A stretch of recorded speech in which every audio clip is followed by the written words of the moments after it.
You bought a club, Simon. You know what goes with that. Yeah, and you make mistakes when you employ managers. Alonso's like right there with it. Will he be having second thoughts? Might he even pull out if they drop? I wouldn't have thought so. He might try and chip the price for Mel.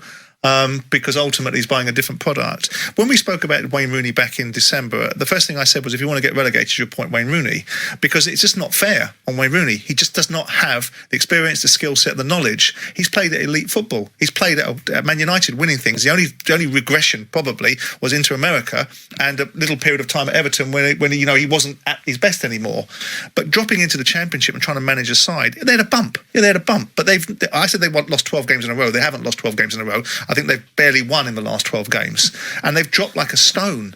And they've now got a chance against Sheffield Wednesday.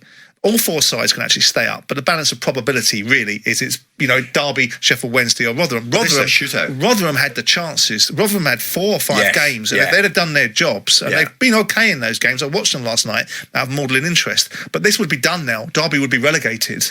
But what it does do is it provides an intriguing end to the season. But the challenge is always this. When I said about Wayne, it wasn't because I dislike Wayne Rooney. It's because you cannot put a man in a job like that. Philip Cocu couldn't do it for the last season. He couldn't manage that group of players. He couldn't get them where he needed to get them. And he was an experienced manager with experienced support alongside him. Bring Wayne Rooney in with a newbie coach alongside him, Liam Rosenior, who's learning his trade. Okay, when you're going all right. But when you've got adversity knocking on your door and you've got to go to the well and find out what it is that you need to do to be able to overcome the obstacles, and you've got no reference point, what are you going to do? Bluster your way through? Now, I think personally, they're going to nick past. I think they're just going to get over the line because it's going to be other people's failings that will enable him to stay up, right? And with the greatest will in the world, maybe that will help Wayne's career. But the problem with football people, Jim, is they think every opportunity is one to take. They jump on it. People like Gary Rowett, who was a manager of Birmingham, that then bounced between clubs because it suited him, because he thought it was a better opportunity.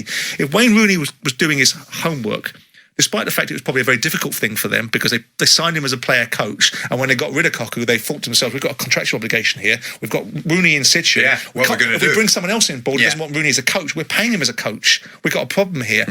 I don't think it stops the purchase.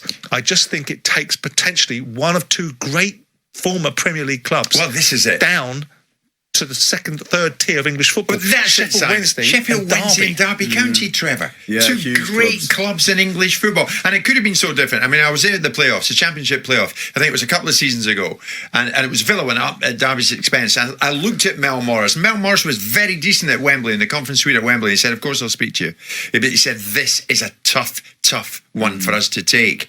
Now, if you could have told Mel then what you know now, and I think the whole thing, Simon, began to become unhinged with the Keogh, Tom Lawrence, Ryan Bennett moment. I think you're probably right. I think when the wheels literally came off. Karma comes into things, and when you're getting rid of certain players and keeping other players on, the consistency's not there. No. The consistency's not there. The whole situation, this was a club captain as well, the whole situation when I ran around that was pretty appalling. But I think the whole thing is, I'm incredibly fond of Mel.